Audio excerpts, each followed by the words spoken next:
गद्दाराला काय माहिती भाजपमध्ये असताना मी काय केलं, अशा शब्दांमध्ये खडसे यांनी महाजन यांच्यावर जोरदार हल्लाबोल केला। मला कुणाकडे लोटांगण घालण्याची आवश्यकता नाही, असं देखील खडसे म्हणाले।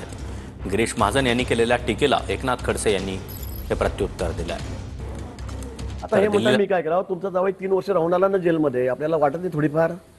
काहीच वाटत नाही? आपल्यावर किती गुन्हे आहेत? 136 कोटी रॉयल्टी चोरल्याचे गुन्हे आपल्यावर आहेत, त्याची तुम्हाला काही लाज वाटत नाही?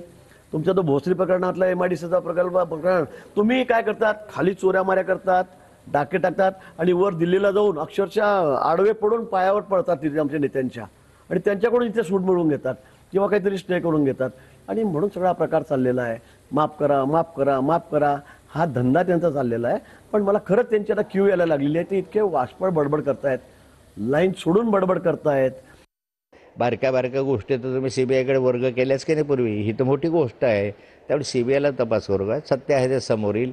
एक वेळ निष्पक्ष यंत्रणेकडे चौकशी गेली की मग सर्व समोर येतील। आता पोलिसांचा दबाव आहे, आता मंत्र्यांचा दबाव आहे, त्यामुळे समोर यायला कोणी तयारच नाही।